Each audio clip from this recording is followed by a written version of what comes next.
Thank you. Hello? Yeah, you got it. Sweet.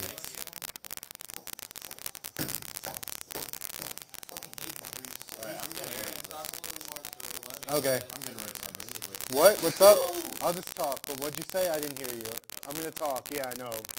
Yeah, James, if you're in there, just know that I'm still talking just for you. Hold it in. Oh, I have to keep talking still? All right, well, you know what? I'm done with the show, and now the show is officially done with sports. We are officially...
Hi everyone, and welcome to another edition of Sports Hour on WNYF TV. I'm Kevin Syracuse, joined with Anthony Flores and Aaron Sember.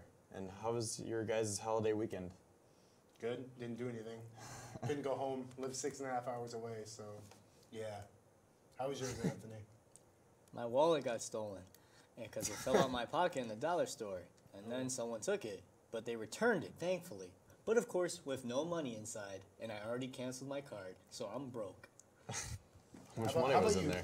$53, and then I have over, I'm not going to say amount in my debit, but yeah. Dang, sorry to hear that. You're not sorry, don't lie to me. Since I live here, I was able to see both sides of my family, so it was good. That's great to hear. I wish I had family. All right, so getting to the college sports here. The Fredonia softball team lost both games of their doubleheader against Oneonta this past Saturday in Cortland, losing the first game 2-0 and the second 5-2.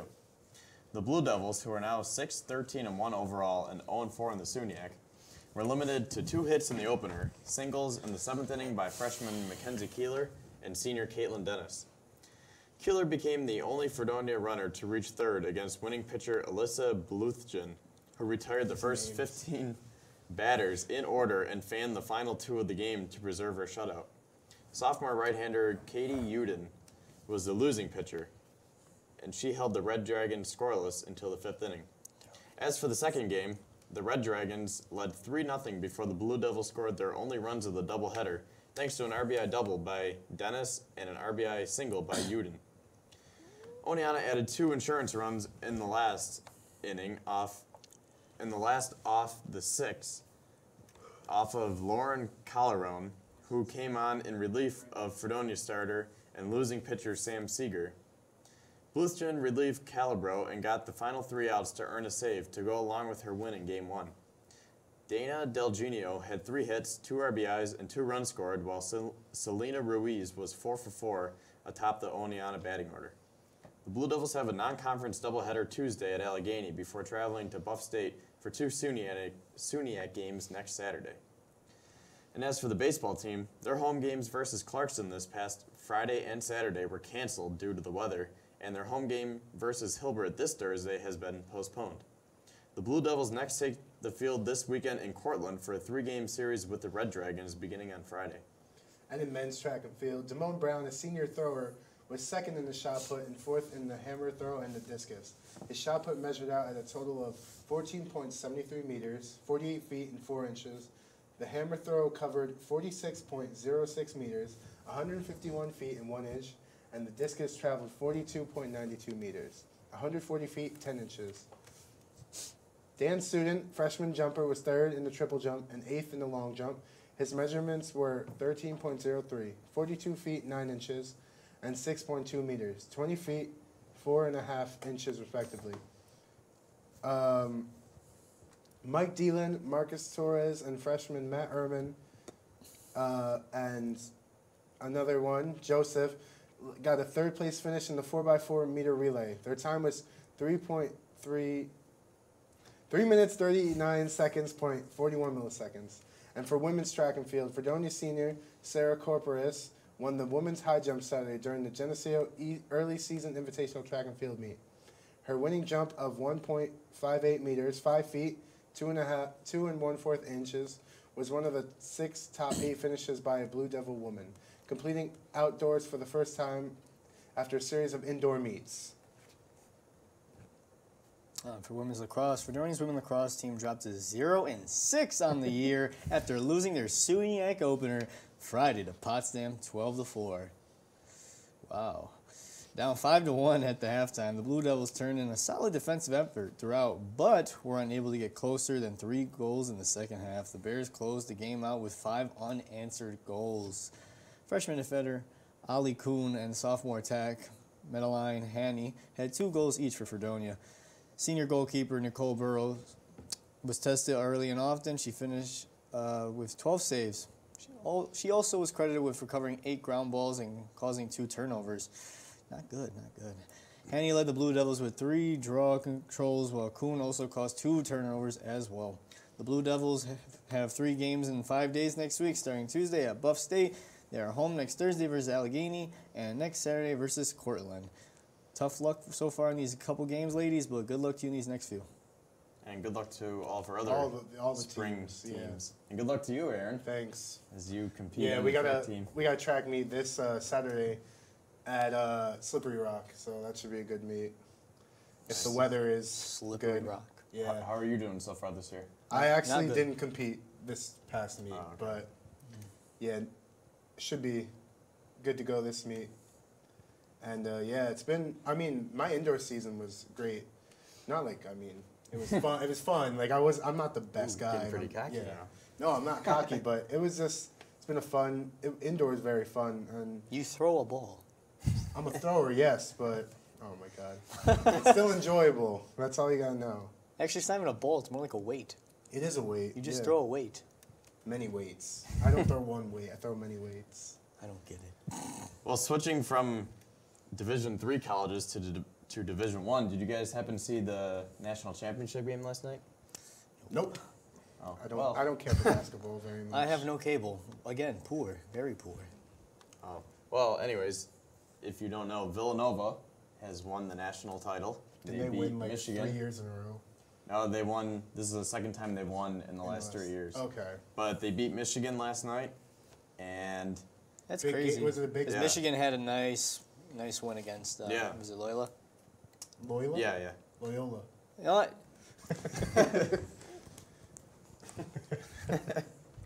It's hard not being appreciated on this show. Yeah, but anyways, it was just a great game by Villanova.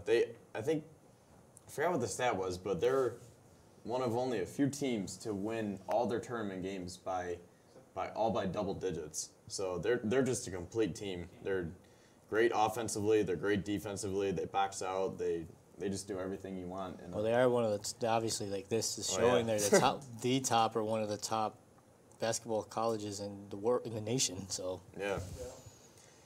Yeah, they finished the year 36-4, and like I said, they won 2 national titles within 3 years. So hats off to them for winning another title. And another guy, I know you guys didn't watch, but Dante DiVincenzo had 31 points. That's and a name. That's an impressive name. Was 5 of 7 from 3-point land. splashing them threes. Yeah, and before this game, or even like the tournament, people probably didn't know who he was, but now Yeah, that's the thing. he's like Well, one of the top names trending on Twitter. Well, I doubt it's gonna make him like a top, like 15 pick in the draft, but like See, Oh yeah, but it definitely Is he raises going- his stock. that does raise his stock. Did he declare for the draft or? Not yet. I think he's only a sophomore too. Oh, He okay. can still clear for the draft, but I doubt he'll probably want to stay a couple more years, and not just the men's college March Madness tournament, but Notre Dame for the females. They ended up winning against Yeah. Michigan State, 61-58, with an insane 3-point bucket Yeah, at the Wasn't end. it That was- in overtime or? No, it was the It was fourth at quarter. the. Oh. And she literally was smothered by maybe about 2 or 3 people, and she just chucked it up, and it just luckily went in. So, Wow. March Madness is that time of the year where you just get the craziest game winners. Called madness for a reason. yeah, that was awesome for Notre Dame because on, I think it was Friday, they upset UConn, and that was awesome, and it was. I'm sorry, I've been looking at Anthony. Okay, but Funny guy. Thank you. I can't pronounce her name. Enrique Ogunabowale Let me see had this. What is had this? 2 game-winning shots in each game, and that was Ooh. awesome because they upset the undefeated UConn Huskies, who I believe were 36-0 heading into that game. So, hats off to Notre Dame women's basketball as well. And did you guys happen to see that shot against UConn? Nope. It was pretty much the same thing. It was Just a random chuck up. Yeah, well, it was both like in the right corner, and she just got the inbound and made both game-winning shots, and it was great. March Madness. I still remember I was watching I think it was the first round, and I was watching with my friend Michael, and it was the Loyola game when like Loyola made the 3 at the buzzer. I don't remember when that was, but he was betting against Loyola, and he was like, Mike should not be the one. and he was like, oh, he's shooting it. Oh, it's going in. It went in, and it sinks. And he's on his phone because he's watching it on like the mobile app, and then he doesn't like throw his phone. He was like, and he just exited out the app. It was Mike is a hilarious. passive guy. I don't imagine him throwing it. I just imagine. No, not that. Oh, You're not thinking that. of, like my friend from home, Mike. Wait, what? You're confusing me now. You're thinking of my roommate, Mike. Get on with the show. Yeah, just keep let's talking. ignore Well, it. anyways, I forgot to mention, so for the UConn game, Notre Dame was up 79-74 with, I believe, 15 seconds left, and UConn ended up tying it to send it into overtime Oh, because okay. Notre Dame, let's see, UConn hit a 3, and then Notre Dame turned it over on the inbounds, and then they got it back and tied it up. And then, so it was 79-79, and Notre Dame had one chance to go down the court and try to get a game-winning shot. They turned it over again, and UConn almost won in regulation. So it was almost a 7-0 run within 15 seconds. Luckily, they missed and went into overtime, and then that was when Ogunabowale hit that game-winning shot. It was a 2-pointer, and then the one against Mississippi State to win the national title was a 3-pointer, and that was awesome. So hats off to Notre Dame women's basketball and Villanova men's basketball. And just congratulations to all the teams because that was a great year of March Madness. There were so many upsets. And did you guys have a bracket or anything? Nah, but I know nobody had a perfect bracket. It was one of the most memorable March Madness years of all time in the tournament history because Yeah. it was just insane with all the bracket busters. Yeah, from St. Bonaventure beating UCLA in the play-in game to UB upsetting Arizona, Syracuse going on that run, Loyola. It's just the year of Cinderella teams. All right, so that'll wrap up our first segment. We'll be back. We'll dive into the pro sports here. Stay tuned. Most party fouls are pretty dumb. But if you decide to drink and drive underage, you could lose your license and your freedom. Underage drinking and driving, the ultimate party foul. You've messed up your son's haircut. Do you try to fix it? Work with what you've got? Or show solidarity? Thank you, babe. You don't have to be perfect to be a perfect parent. Thousands of teens in foster care will love you just the same. This year, patriotism shouldn't just be about pride of country. It should be about love. Remember that to love America is to love all Americans. Because love has no labels. Había un niño que era muy sensible a luces y sonidos. Construía escondites donde no podían entrar. No le gustaba mirar a la gente a los ojos. Lo hacía sentir incómodo. Un día se descubrió que tenía autismo. Con ayuda, poco a poco, aprendió a vivir mejor con ello. Mientras más pronto se diagnostique, mejor. Conoce las señales en autismspeaks.org. Your son wants to get a cat, but you're allergic. Do you A, prepare yourself,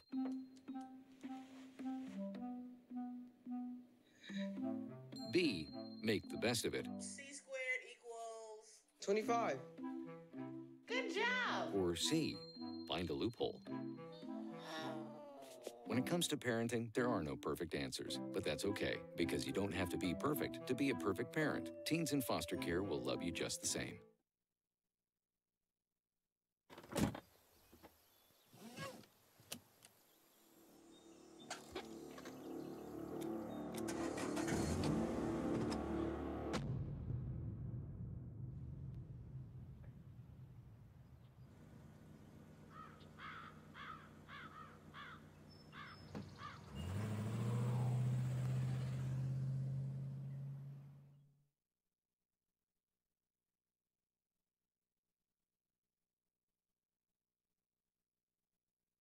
We cannot be bystanders. We can stop to make sure someone is okay. We can warn someone when their drink isn't safe.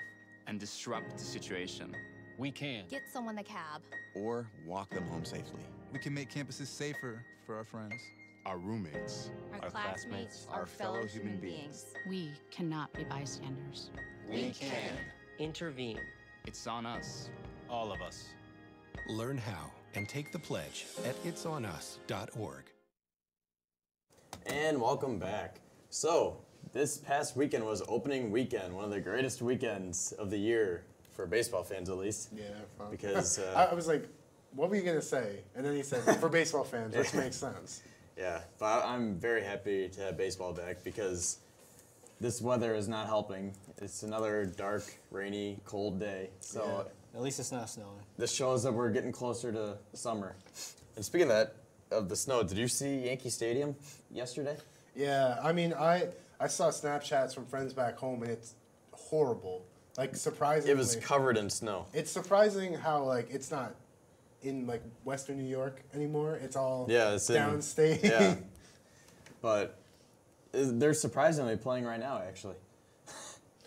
All the snow melted. It turned to rain today. Now they're playing. Literally, their home opener against the Rays. Where I'm from is about like 40 minutes from the Bronx. So right now they're in the top of the 8th and they're winning 8-4 against the Rays. So I remember reading like the weather. It was like the snow, and then today is like 64 and rainy. Like what? I wish it was 64 here. Yeah. So the Yankees won their first 2 against Toronto, and then they lost their last 2 on Saturday and Sunday. And did you guys see the game on Sunday at all? No. Because I saw the game during the week. They were winning, and then Aaron Boone decided to intentionally walk, I think it was Josh Donaldson, to get to Justin Smoke, who had already homered in the game. Oh, my God. Why would he do that? And it was, I don't know, there was like some analytics thing, or I don't know, for some reason he decided to. and they're up 4-3, and then David Robertson gave up a home run, and then I think it was a grand slam too, and then the Yankees went on to lose. So that was pretty disappointing. It shows that Boone's still a rookie in managing, only his 4th game. But there's not too much of the standings to talk about. I mean, there's only been 4 or 5 games. So, but another thing I want to talk about, we've been talking about this on the previous shows. Some of the guys who are still free agents, as we're already, like I said, 4 or 5 games into the season. So here's a list from John Heyman, the top 25 guys who are still out of work. And I was really surprised to read this because there are some really good players in here. So Andre Ethier, Jose Bautista, Carlos Ruiz, Matt Holliday, Adam Lind, Jake Peavy, Mark Reynolds, who hit 30 home runs last year, Melky Cabrera, Mike Napoli, John Lackey, Scott Kazmir, Brandon Phillips, Scott Feldman, Brandon Moss, Yunel Escobar, Jason Grilly, Joe Blanton, Stephen Drew, Chad Qualls, J.J. Hardy, Seth Smith, Franklin Gutierrez, Francisco Rodriguez, Houston Street, and R.A. Dickey.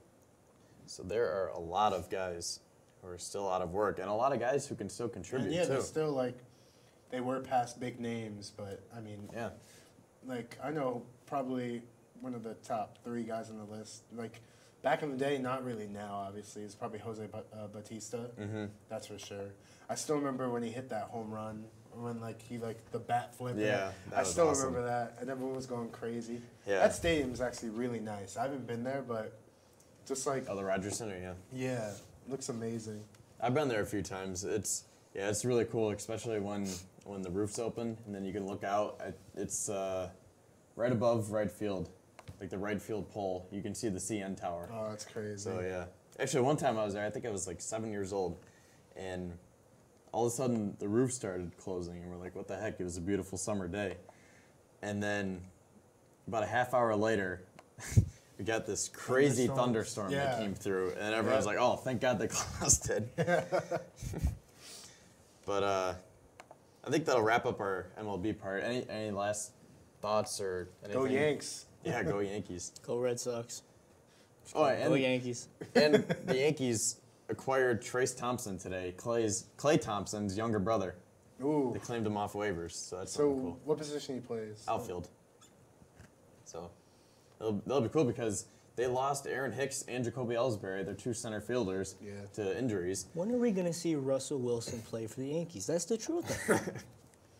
When he retires from the NFL. If he retires from the NFL, he'll be 30-something. What's the point of playing baseball by then? I mean, some people play until they're like their mid-40s, but still. He'll be banged up from football. Yeah. All right, well, switching over to the NHL, a quick look at the standings here with only a few games left in the year. In the Metropolitan Division in the East, we have Washington, Pittsburgh, and Columbus, and Washington and Pittsburgh have already clinched. Then in the Atlantic, we have Boston, Tampa, and Toronto, and they have all clinched. And then in the wild card, we have Philadelphia and New Jersey, and Florida is right behind New Jersey with, well, they're behind them 5 points with 4 games left to go. So that'll be an interesting race as we come down to game 82. But I think New Jersey will wrap up their wild card spot there.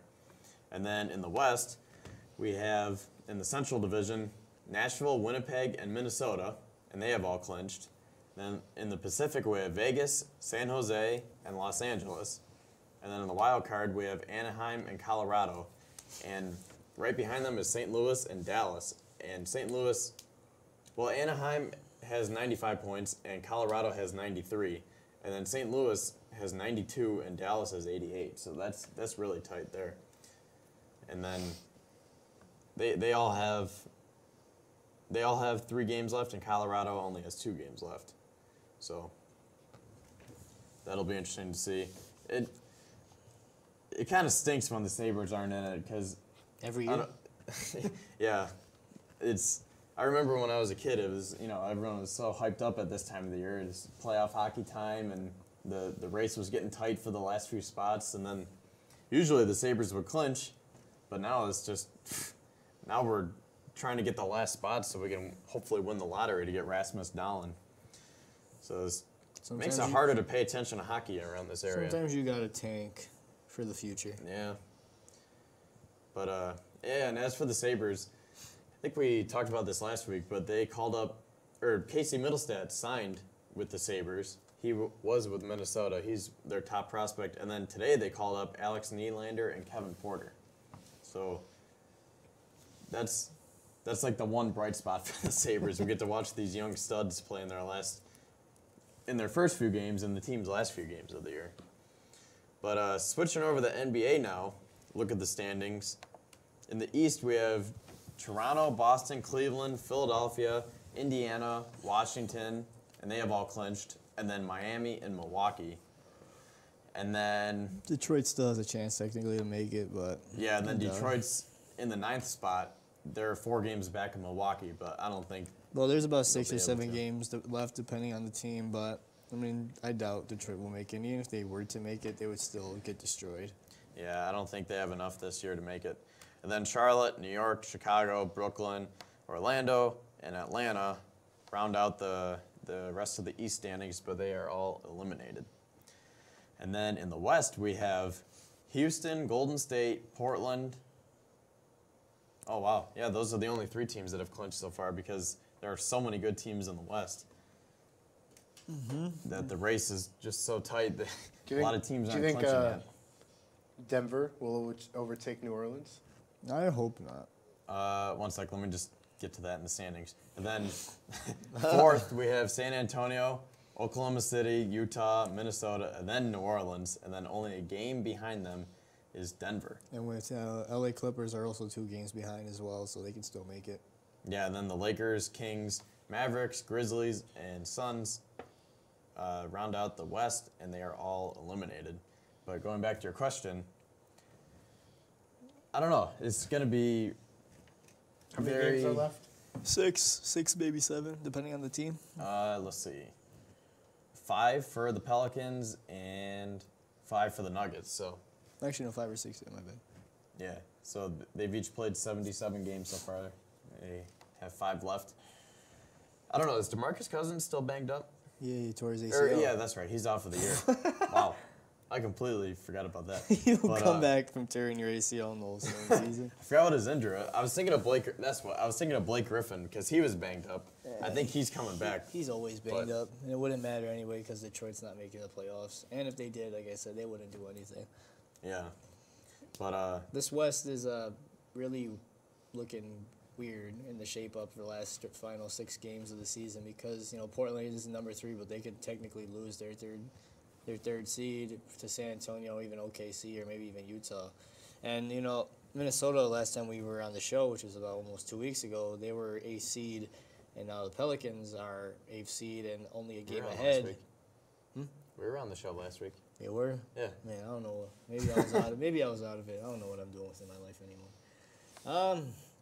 But yeah, and I just saw an ad online that said Anthony Davis is going to be a beast in the playoffs, but it's at this rate, he might not even make the playoffs again, which would be, I can't even, I was about to swear, it would suck. It would suck, because I want to see Anthony Davis in the playoffs. He deserves to be in the playoffs. He's one of the top 10 players in the league, in my opinion, and he deserves to be in the playoffs for just leading such a really bad team. Yeah, and did you see the April Fool's joke? That he shaved his unibrow, and then he would never do that. And then April Fool's, he didn't. He's the brow. Why would he shave it? I thought it was funny in the video when the razor got to right here, and then the camera fell out of his hand, and then it comes back up, and his unibrow is shaved, and he's like, "Oh, sorry, the camera fell." It was all part of the plan.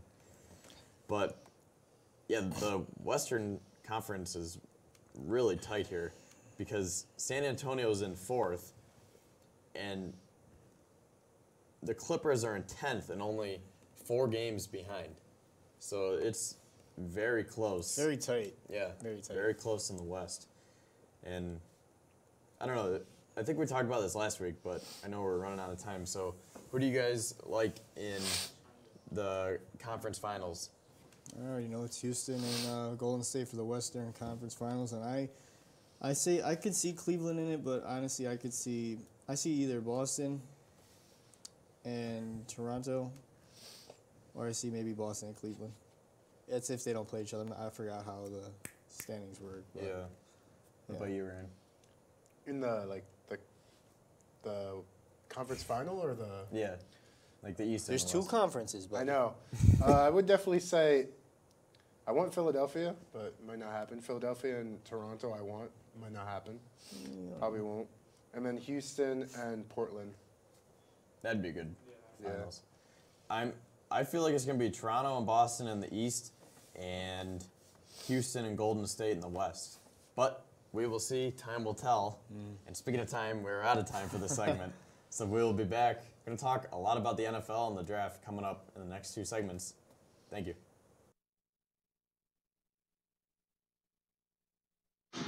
Most party fouls are pretty dumb. But if you decide to drink and drive underage, you could lose your license and your freedom. Underage drinking and driving, the ultimate party foul. You've messed up your son's haircut. Do you try to fix it? Work with what you've got? Or show solidarity? Thank you, babe. You don't have to be perfect to be a perfect parent. Thousands of teens in foster care will love you just the same. This year, patriotism shouldn't just be about pride of country. It should be about love. Remember that to love America is to love all Americans. Because love has no labels. Había un niño que era muy sensible a luces y sonidos. Construía escondites donde no podían entrar. No le gustaba mirar a la gente a los ojos. Lo hacía sentir incómodo. Un día se descubrió que tenía autismo. Con ayuda poco a poco aprendió a vivir mejor con ello. Mientras más pronto se diagnostique, mejor. Conoce las señales en autismspeaks.org. Your son wants to get a cat, but you're allergic. Do you A, prepare yourself,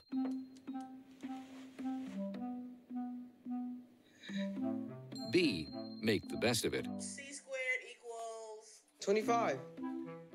Good job. or C, find a loophole?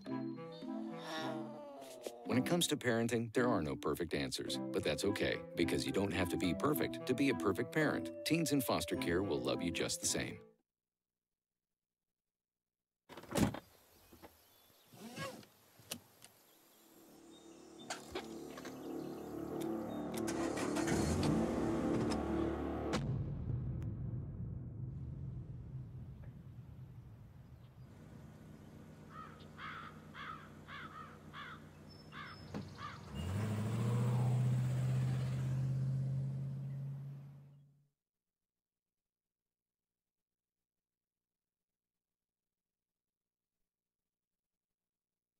We cannot be bystanders. We can stop to make sure someone is okay. We can warn someone when their drink isn't safe. And disrupt the situation. We can. Get someone a cab. Or walk them home safely. We can make campuses safer for our friends. Our roommates. Our classmates are fellow human beings. We cannot be bystanders. We can. Intervene. It's on us. All of us. Learn how and take the pledge at itsonus.org. And welcome back. So we ran a little short on time last week, but we saved 2 whole segments for some NFL talk. So let's get you caught up with some of the free agency signings from just about from the last week. So what was the date last Tuesday? No idea. Let me see. Today's the 3rd. Yeah, Probably well, like the 20. what did we miss out on here? 8th? I don't know. 20. I don't know. Don't even ask me. I don't even know what year we're in. A week from today. 27th, okay. Thank My you. PC that's crashed. No! Okay. All right, you can look on me if you want. All right, so let's see. Starting with March 28th here. I never thought we'd do this close. Hey. All right, so the Browns traded Cody Kessler to the Really? Jaguars. Yep. Wires. The Redskins traded Sua Cravens, I know him, yeah. the D-back. really good defensive back, to Yeah. the Broncos. Levine Tuiolo, the tight end, signed with the Lions. Let's see. Leon Hall signed with the Raiders. Benjamin Watson signed with the Saints. And he was with them, I believe, in 2015-16, and then he was with Baltimore last year. Now he's back with the Saints. The Bills signed Kalen Clay. And that's funny because he started out with your Panthers, then he went to my Bills, back to your Panthers, and now he's back with the Bills again. Well, he'll be dropping catches in the end zone for you guys, just like he did for us. So, Who is this? He's the guy that dropped the touchdown in the end zone there in the Panthers-Saints game that could have put us up and possibly even had us win.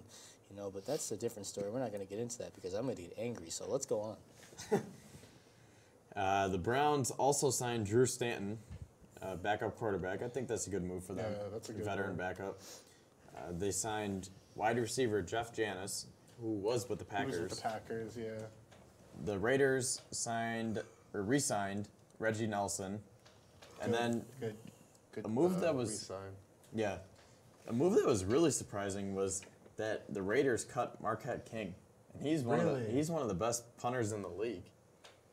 And John Gruden said it was because he didn't like his attitude, so he's must be making a culture change, but. I don't know. It'll be interesting to see where he goes. He'll go somewhere. Yeah. Oh, yeah, definitely. He's one of the best in the league. And then some of the other moves. The Jets signed Thomas Rawls from the Seahawks. Good. I just realized they didn't like his attitude, but yet they never played a game together. He never played a game with Markel. Yeah, but he just knew from last year when he picked up the penalty marker with and Kelsey and all throw that. it. Yeah. But yeah, it's a culture change. It's like cutting Adam Vinatieri for Robert Aguero. You know what? I'm sorry. Stop talking to me. And then the Bills also signed Philip Gaines, who was going to compete for the slot corner position. And speaking of the Bills, that was a nice one. Yeah, I know, that was loud. Speaking of the Bills, here's an updated status on all of their free agents this year. So Colt Anderson, the strong safety, is still a free agent. Wide receiver Jeremy Butler is still a free agent. Cornerback Leonard Johnson, still a free agent. And I thought they would want to re-sign him because he's a slot corner, but maybe they think Philip Gaines can. Gaines is the answer. Yeah. Let's see. Jordan Matthews, he's a free agent, but he has visited the Cardinals, the Packers, and the Patriots. And I hope he goes to the Packers because I like the Packers and I hate the Patriots. Everyone from the Bills just goes to the Patriots. They know what's best for them. They know what's best for them. Yeah. Oh, and speaking of the Patriots, you should just quickly talk about that insane trade. Oh, true. So, as we were coming into the studio, we'll finish up with the Bills after this, but as we were coming into the studio, the Patriots traded Brandon Cooks to the Los Angeles Rams. Another blockbuster deal for the Rams. For a first-round pick. Yeah. Do you guys have the details on it? The Patriots traded Brandon Cooks and a fourth-round pick for the Rams' 23rd round pick in this year's draft. 23rd round pick? You mean 23rd pick? I'm sorry, I need to stop. I hate you. But yeah, their 23rd pick in the first round, my bad. And they also got a 6th-round pick in return from the Rams, which I think is a really dumb trade because you have Brandon Cooks, who's a really good wide receiver. He's a young stud. Deep threat. He's a deep threat. He's a great wide receiver. He had over 1,000 yards with 65 catches only, and fast. He's fast. And I know he used to how good he is because he used to play for the Saints and burn Panthers cornerbacks and safeties and whatnot. But and it seems like this guy can't really just find a stable home. He's just like a trade value player, and honestly, he needs some team. Whoever, if it's the Rams that keep him long term, they'll make a good decision because he is a great player. And honestly, I don't know why the Patriots did this. I don't know what they're thinking up their sleeve, but like honestly, it's only the 23rd pick in the first round. So honestly, yeah, and they had the 31st pick. So I wonder what guys on their radar that they want to go up 8 spots to get. And maybe they're looking to trade 2 of the first round picks for. I mean, I don't know. That's not something the Patriots would do, honestly, though. But yeah, it's kind of weird. But the fact that they're honestly. Brandon Cooks has more value than that, I believe. And plus, they gave up a 4th round, too, just for a 6th round. Yeah. And that 1st round. But, I don't know. Honestly, it's weird. This is a really unpatriot type of trade, I would say. Yeah. And Cooks, like you said, he's good. He had 65 receptions for 1,082 yards and 7 touchdowns last year. And he went over 1,000 in one of his years with the Saints, too. Mm-hmm. So that's a really surprising trade. He's still a young guy, so. Hey, he's only, what, 25? 25 now. Yeah. Like this season, he'll be 25, I think. Oh, he's 24 right now. So that's just, I mean, honestly, with all this stuff going on with the Rams, they are winners of the offseason completely. So I feel like if they don't choke, they're going to be Super Bowl bound. Yeah. Honestly. Now they got Ndamukong Suh, Marcus Peters, Aqib Talib, Brandon Cooks. They just keep adding and adding and adding. Or you have Gurley and Goff and yeah. This is looking like one of the, and just speaking, like last season they were ranked, they were honestly the youngest team in the NFL. Yeah. And now they had Brandon Cooks, who's 24, and he's a great wide receiver. That's just more young, amazing talent to fill that gap, which they needed with Sammy Watkins being gone. They have Cooper Kupp, Robert Woods, and now Cooks. So it's a really good wide receiving core, I'd say. Yeah, and then going back to the Bills now, so their other remaining free agents are wide receiver Brandon Tate, strong safety Shamarko Thomas, who was also a special teams guy, defensive tackle Cedric Thornton, running back Mike Tolbert, and quarterback Joe Webb. Who signed Mike Tolbert? No, he's still a free agent. Right? Yeah. running back / fullback Mike Tolbert. Fullback / running back Mike Tolbert. Yeah, so and then all the free agents with the Bills who have signed, who have either re-signed or signed elsewhere.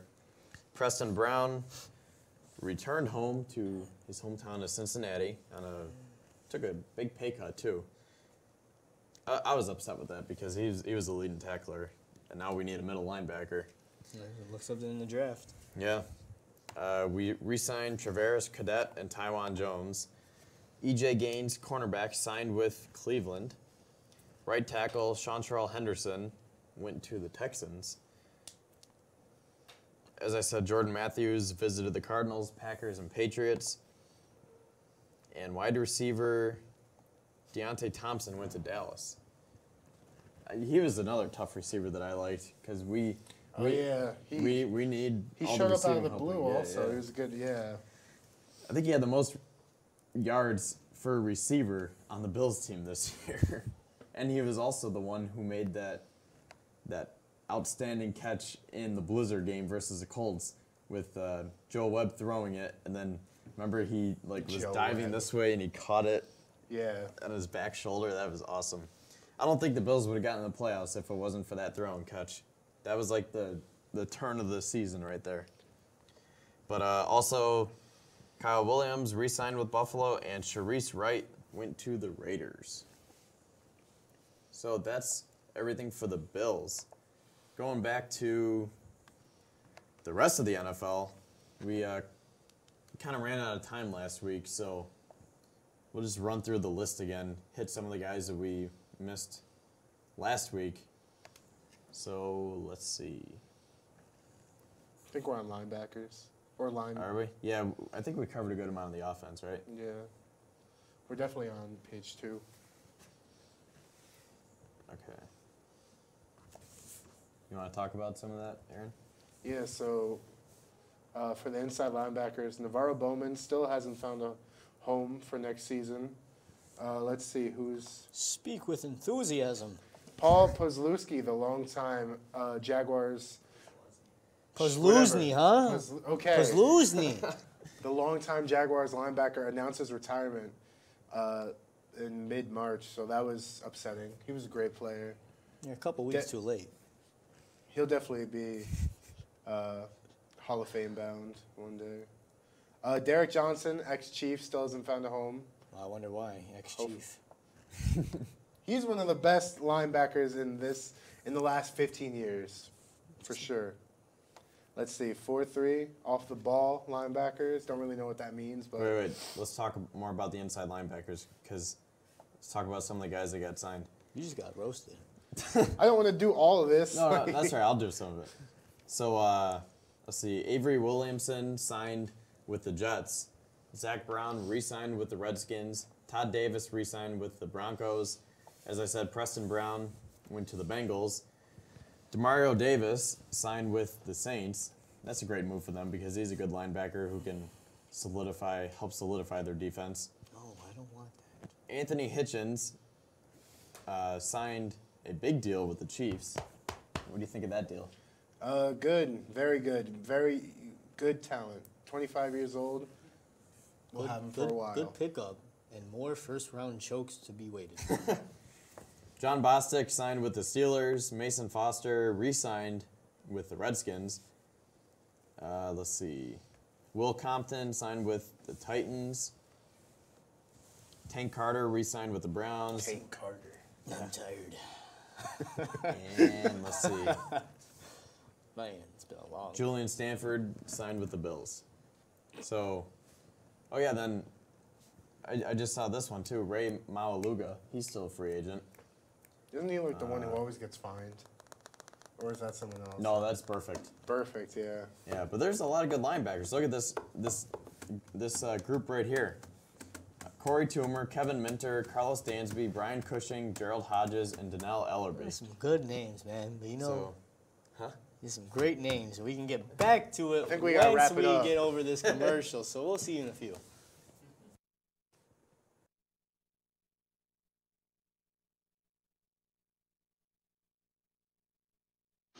Most party fouls are pretty dumb.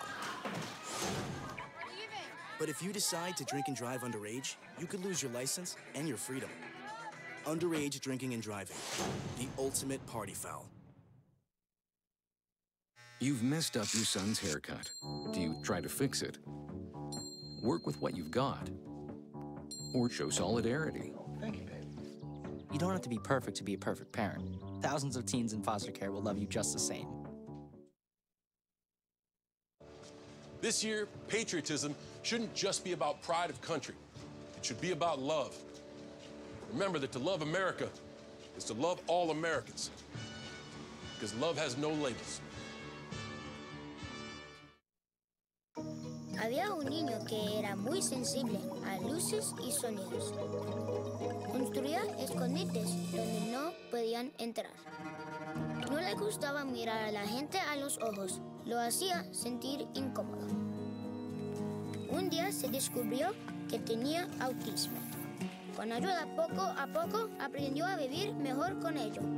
Mientras más pronto se diagnostique, mejor. Conoce las señales en autismspeaks.org. Your son wants to get a cat, but you're allergic. Do you A, prepare yourself,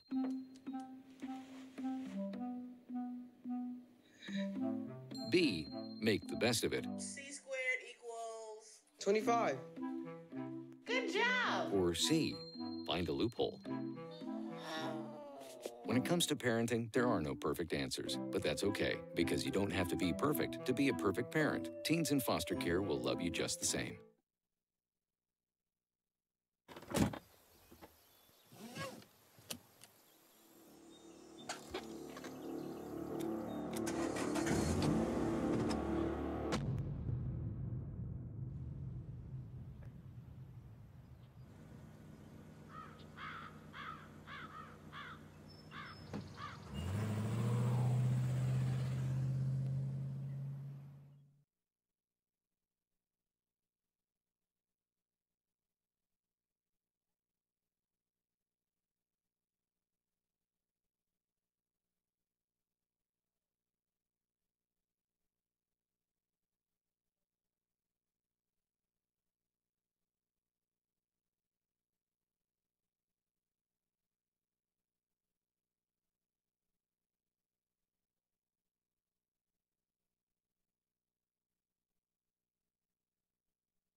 And sorry for that long break. The fire alarm went off of all things. But we are back now to finish up our last segment here. So we left off with the defensive backs. So let's see. Yeah, my mic's on, Aaron. I think my mic is off. Oh, man. I'm so sorry for my co-hosts. Their microphones are off. At least Kevin... It was protocol to shut them off, so... No, it wasn't. I left mine on. I'm not sure if my mic was on or off, but either way, it's on now. So the fire alarm went off. We're back in. We have just a few minutes left to wrap it up. You know what? We don't even need to talk about these free agency signs. Let's just look at the mock draft real quick. Oh, my God. Yeah. So CBS Sports has, as of now, the Browns taking Josh Allen, number 1. The Giants taking Bradley Chubb from NC State, number 2.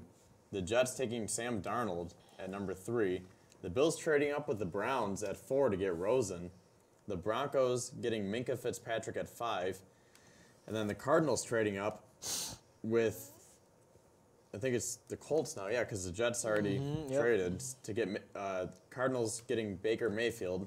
Then the Buccaneers getting Saquon Barkley at 7.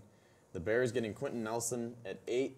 And then the 49ers getting Derwin James at 9. And the Raiders getting Roquan Smith at 10. Where's this Saquon? Saquon Barkley? Yeah, where's he? You said his name, right? Yeah, they have him going 7 to Tampa Bay. No, please, anything but there. No. So what do you guys think about 7th? this? Yeah, what do you guys think about this mock draft? He's gone before 7. He's for sure. gone before 3. If the Browns don't take him, that's ridiculous because he's the best player in this draft. Yeah, he's going by 4th. He's got to go with the Browns. If they don't take him, they're stupid. Honestly, I can see the Giants actually taking him. That was really loud. I'm so sorry to give everyone a heart attack. I can see the Giants actually taking him. I mean, they could give Eli. They could wait a year before drafting QB to replace Eli, and they could take Saquon because Jonathan Stewart is a capable running back, but his production's been low and he's injury prone too. So if they pass up on a quarterback, they can go for Saquon. That wouldn't be a bad pick at all. Yeah. See, the Giants are very interesting. They're in a very interesting spot here because I'm wondering, do they draft Eli's successor since they have all these quarterbacks? Do they draft Rosen or Allen or one of these guys to replace Eli? Or do they get Chubb because they need help after they just traded away Jason Pierre-Paul to the Buccaneers? Or do they trade with the Bills because there's a report that Brandon Beane is in quotes, trying like hell to trade into the top 5? And the Giants seem like trading up to number 2 seems like a good spot for the Bills. It'll take a lot, though. Yeah, it'll be interesting to see what the Giants do. There's still that toss-up whether or not they will trade Odell Beckham either. Yeah. Because, and they're asking for 2 first-round picks, which I think is, it's legitimate. I mean, I would say 1 first-round pick and maybe 2 late ones or a mid one but honestly, 2 first rounds, that's too much. That's too much to give up. Yeah, and then do you guys see what Jim Morris said? Josh Rosen's former coach at UCLA. He said that he would take Sam Darnold number 1 if you're the Browns and not Rosen because he needs to be challenged intellectually. So now that's got a lot of NFL teams questioning whether, how good is Rosen, football-wise. The last mock draft we saw, there's a lot of change right here. It involves the Cardinals moving up. It involves the Bills moving up. Yeah. It involves Saquon not even in the top 4. It involves quarterbacks switching around constantly. This mock draft is really interesting that we put that right here. See, I don't know. If I were Brandon Beane, I'm definitely trying to trade into the top 5. I just don't know what quarterback is the right one for the Bills because they all have their flaws, Sam Darnold's numbers went down this year. Josh Allen, he only threw for 1,800 yards, but they're pretty high on him. He's a tall quarterback. He's got good pocket presence. Josh Rosen, he's good, but there's a lot of questions about whether he's mentally there. I think another thing that Jim Morris said was he doesn't know if he'll be able to, stay focused for all those years in the NFL, and he might, want to do something else and retire early. Baker Mayfield, there are all those questions with him and his personality. They're comparing him to Johnny Manziel. Lamar Jackson, he ran for 3,000 yards, or he passed for 3,000 and ran for 1,000. But I don't know if a lot Mobile of teams will quarterbacks go for aren't that. in anymore, really. Yeah. So it'll be interesting to see where all these top quarterbacks land. And another guy I really like is Mason Rudolph. And if the Bills stay at 12, I wouldn't mind seeing them take him. But we are out of time. Unfortunately, it seems like every week we get cut early with the NFL talk. So we will start with that next week, next Tuesday, on our next Sports Hour show. Thank you for joining us. Stay tuned for next Tuesday's show. A lot of NFL talk. And hopefully we don't have another fire. Yeah.